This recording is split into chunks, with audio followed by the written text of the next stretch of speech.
Tears in the classroom. The classroom was quiet as the human teacher stood in front of the students with a book in his hand.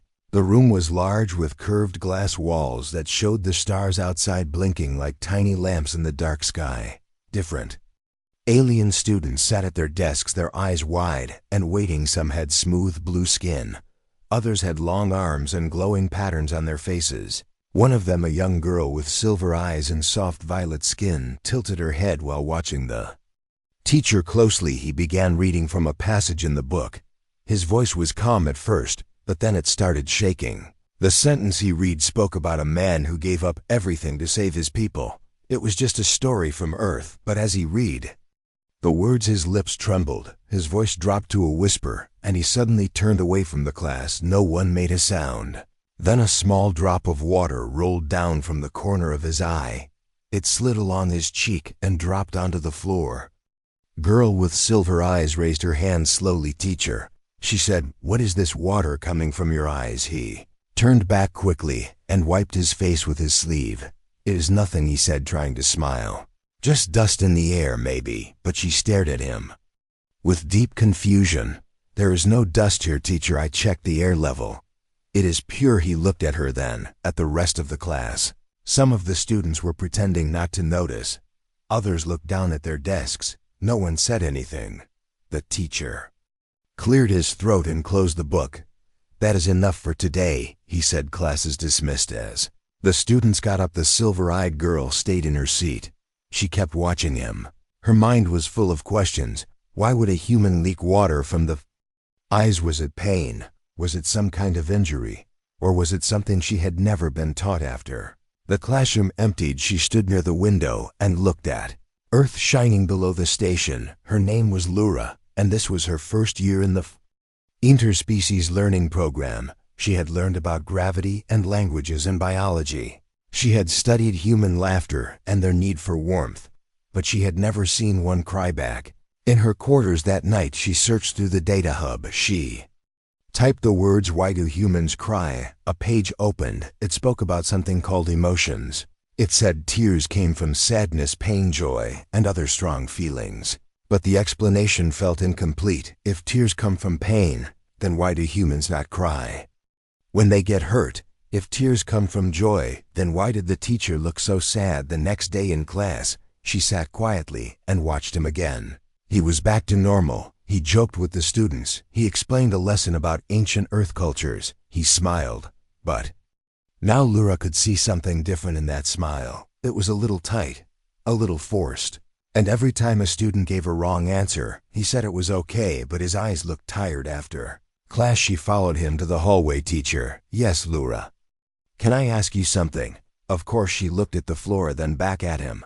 Yesterday you cried. You said it was nothing, but I think it was something. What made you cry? The teacher stood still for a moment. He looked out the window at Earth.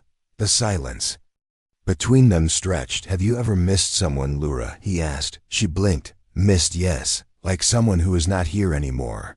Who was once part of your life, but now is just a memory. I do not understand. We do not lose our kind until they reach the end of their cycle. And even then we celebrate their return to the stars. The teacher nodded slowly. For humans, loss feels heavier sometimes. We carry it with us. It stays in our hearts and minds. Is that why you cried? Because of someone you lost? He gave a small nod. The story I read yesterday reminded me of someone who was brave. Someone I cared about. I never said goodbye properly, and the words in that book brought it all back. Lura felt a strange pull in her chest. She had no word for it, but it felt like her body was trying to feel something she had never known. She asked again, does it hurt to remember? Sometimes yes, but also sometimes it reminds me that I still care, that I still feel. Lura looked down. Then she looked at him again. Do all humans cry when they feel too much? Not all, but many do. It is how we release what we carry inside. Sometimes joy, sometimes both. She nodded slowly. Thank you for telling. Mesh turned to walk away, but then paused. Teacher, yes, would you teach me what it feels like to care so deeply that the heart makes water? The teacher looked at her, really looked at her, and for the first time since he came to the station, his smile was really. We'll try, he said, but be careful once you open that Part of yourself, you may never be the same again. She walked away with those words echoing in her head. Never the same again, and for the first time in her life. She wanted to understand what it meant to be human, something humans hide. Lyra sat in the learning hall, but her mind was not on the screen in front of her. The strange feeling in her chest had not gone away since the human teacher spoke to her. The way his voice had softened, the way his eyes had turned distant when he remembered. The one he lost. It had stayed with her like a quiet sound in the background that never stopped. She tried to focus on the new lesson about planetary rotations. But every circle and number reminded her of cycles, and cycles made her think of endings. And endings made her think of what the teacher had said. Sometimes remembering means we still care after.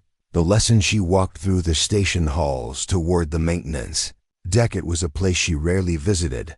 Lyra had heard that many humans spent their off-duty hours there working with tools, fixing damaged machines, and drinking hot, dark liquid called coffee. She found a small room where an older human technician was leaning over a broken control panel. He had gray hair and oil on his hands. He looked up as she entered. "Need something, little scholar?" "Yes, I have a question." She stepped forward. "Why do humans cry?" The man raised an eyebrow and laughed. "Is this a trick question?" "No, I saw my teacher do it, and I want to understand." He stood up and wiped his hands on a cloth. "Crying," he said, "is just something our bodies do when our feelings get too big. It is not always sad. Sometimes people cry when they are proud or scared, or even when they laugh too hard. So it is like a release." "Yes. Like pressure from inside. When it builds up, the body lets it out.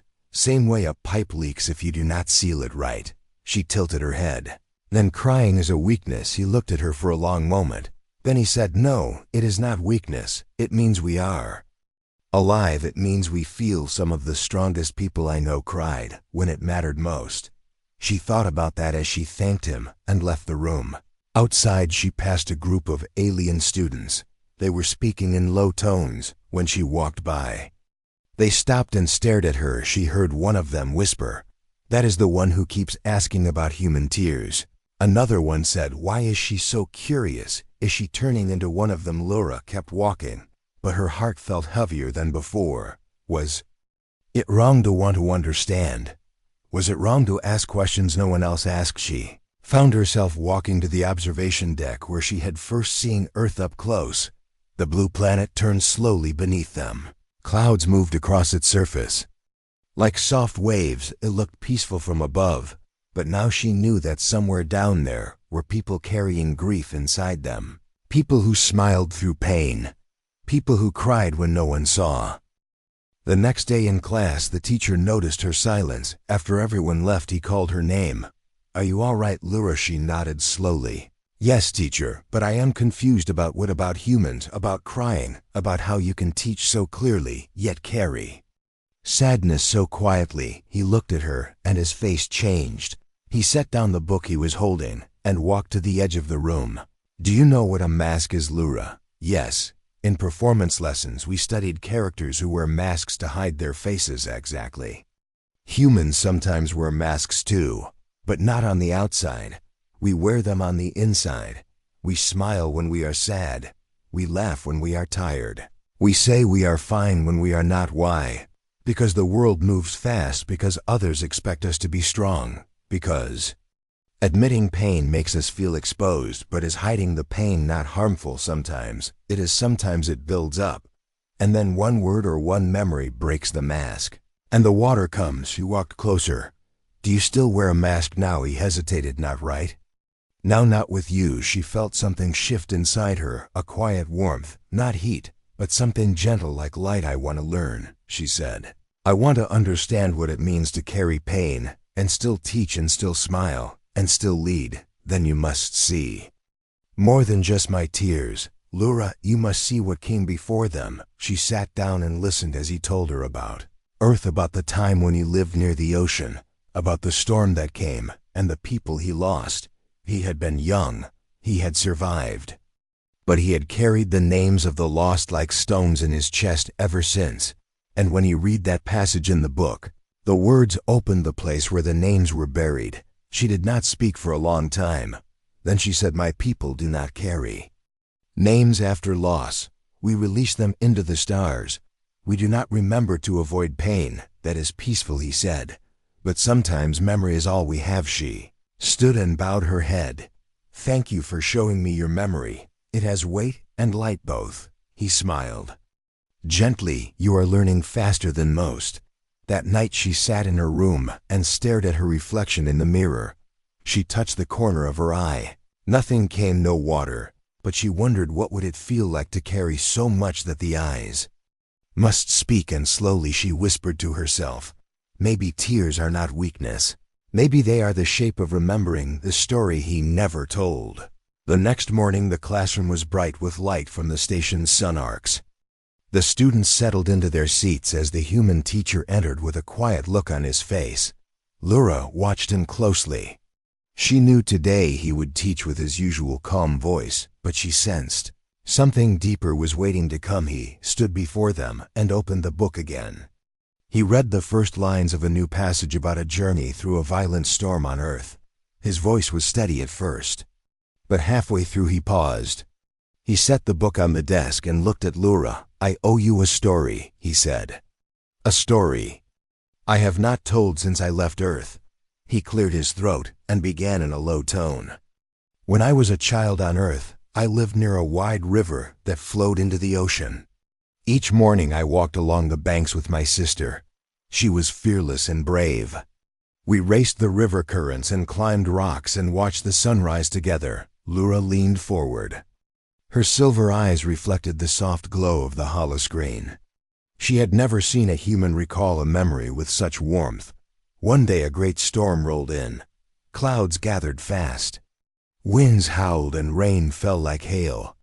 My sister and I were at the river when the waves rose. A fallen tree struck her leg, and she could not move. I tried to pull her free, but the water pushed me back. She looked at me with tears in her eyes and told me to run." The teacher paused and closed his eyes. A single tear fell down his cheek. He held it there for a moment, then blinked it away. "I ran," he whispered. "I ran until I could no longer hear her voice. When I returned after the storm, the river was calm, but she was gone. No trace." I did not cry then. I told myself tears would not help. I buried her memory deep inside. Laura's heart thumped in her chest. She reached out and placed a hand on the edge of the desk. She felt a sudden ache for the lost sister she had never known. Years later, he continued, "I found this book in a dusty library. The story in its pages spoke of sacrifice and hope. The moment I read the lines today, I felt that same ache resurface. The weight I carried for so long broke through my shield. That is why I cried." He looked around the room at every student. "I have taught lessons on many worlds. I have faced storms of many kinds, but I never shared this loss until now. I trust you all with this memory. I trust you to learn from it." Silence filled the classroom. No one moved. No one spoke. Laura felt tears stain her own eyes, though she had not cried. She realized tears might not be weakness, but proof of what we hold inside. After class ended, the students filed out slowly. Laura stayed behind.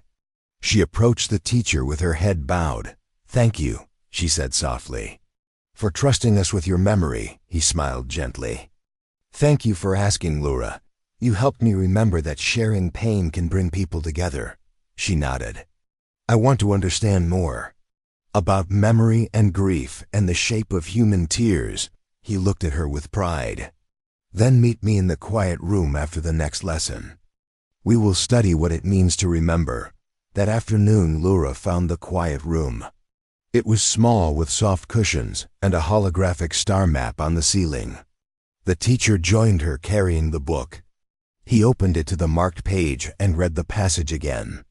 This time he paused after each line to explain how each word spoke of loss and courage. Laura listened as he pointed out metaphors hidden in the text. She learned how humans use stories to carry memories and find strength. She saw how tears can be a signal of hope as much as sorrow. She asked questions about rituals on Earth for those who were gone.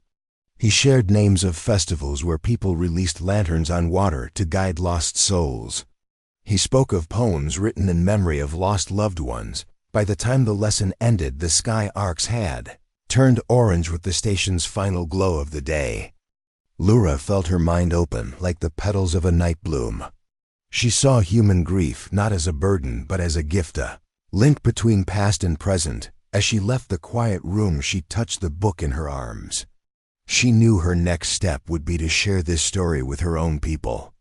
She would write her report not only on tears, but on storytelling itself, and as she walked through the empty corridor, she whispered to herself, "Memory is the true power of humanity." When aliens try to understand pain, the report arrived. On the home planet, in a sealed data packet wrapped in silver light. Lura had sent it weeks earlier after her lessons with the human teacher. Now the leaders and scholars of her world gathered in a grand hall to read her words.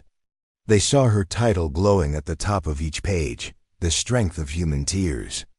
Alien scholars flicked through the pages with long fingers. They read how humans use tears to share memory and hope. They read the story of the teacher and his lost sister. Some shook their heads in disbelief. Others paused as if they felt something unfamiliar stirring inside. In the corner of the hall stood Lura, quiet and nervous. She watched the alien leaders whisper to each other. She remembered how they taught emotion was a waste of energy. They believed logic alone could guide a species to greatness. Now they studied her words about tears as a source of strength. One elder rose and spoke in an echoing voice. "This notion defies all we know," she said. "Why would a species leak water to survive?" Lura stepped forward and bowed respectfully. "I have seen how tears free the heart," she explained. "They bind people together with shared memory and courage." Across the hall, a young student asked a question. "Can tears heal?" He said. Lura nodded. "On Earth, there are rituals where people weep at graves. They say it honors the lost and brings peace." She described lantern ceremonies by rivers. She told of poems read aloud to summon hope. The leaders listened, but they remained uncertain. Then Lura spoke of the classroom on the station. She told them how her teacher smiled through pain and still taught truth. She told them how the moment he cried united the class. "In that moment we understood each other," she said softly. A hush fell across the hall. It was the first time her people felt silence heavy with feeling. The elder closed the report and looked at Lura with new respect. "You have shown us a gift hidden in weakness," she said. "Perhaps pain can be more than a burden." Later that evening, Lura returned to her quarters. She touched the small hollow of her teacher reading by soft blue light. She whispered, "They are ready to learn." A single tear formed at the corner of her eye. She did not wipe it away. For the first time she felt the shape of human grief and the beauty it held. Her question will echo forever. Years passed after Lura's report reached her homeworld. The silver halls of the academy began to hum with a new idea. Scholars taught children about human tears as a form of strength. Artisans carved statues of weeping faces to honor memory. Even engineers built crystal fountains that captured and released water in slow dances like tears. Back on the space station, the human teacher continued his work. He taught new students about cultures from many worlds, and he often paused to share his own story. His eyes no longer hid pain, but carried it with quiet pride. He smiled more freely, knowing his loss had sparked understanding across galaxies. One morning, Lura returned to the station on a diplomatic mission. She wore her planet's ceremonial robes trimmed with starlight thread. She walked to the classroom where her teacher stood by the window watching Earth's blue horizon. When he saw her, he bowed with respect, and she placed a hand over her heart in greeting. They sat together as the new class filed in. Lura raised her voice and spoke in clear tones. "Class, today we will learn about memory and hope. We will ask the question that started this journey." She turned to the teacher and said, "Why do humans cry?" A murmur ran through the students. Some alien faces held curiosity, others held disbelief. The teacher opened his mouth as if to speak, but Lyra raised a hand and said, "Please let me answer first." She told the story of her world before tears. She described logic and efficiency, and a life without weight. Then she spoke of the day she first saw the human teacher cry. She spoke of her research, her lessons, her fear of weak hearts, and her choice to embrace emotion instead. When she finished, tears glimmered in her silver eyes. She said, "I cried not because I was sad, but because I understood.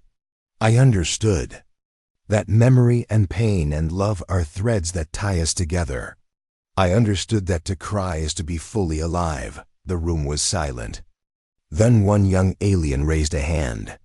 "Does it hurt too much?" he asked. Lyra smiled. "Sometimes it hurts, but that is how we know we care. And caring is the greatest power we have." The teacher stood and placed a hand on her shoulder.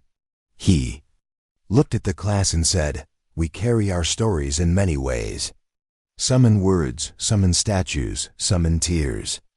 But all stories bind us across time and space." Later they walked along the station corridor together. Lyra said, "Will they ever truly understand human tears?" He looked at her with gentle eyes. "Maybe not fully. But your question will echo forever. It will inspire new stories. It will spark new questions in young minds on many worlds." She paused before the observation window. The planet below was bathed in sunlight and shadow. She whispered, "That is enough meaning for a lifetime." He nodded and placed a small data crystal in her hand. "For your people," he said, "a gift. Carry it with pride." Lyra held the crystal close. It contained stories of Earth written in human words. She felt its gentle warmth. She felt a tear slip down her cheek, and she let it fall without fear. Far below, children on her home planet traced lines in their own tears and saw worlds beyond their sky. They spoke her question in classrooms and temples and markets.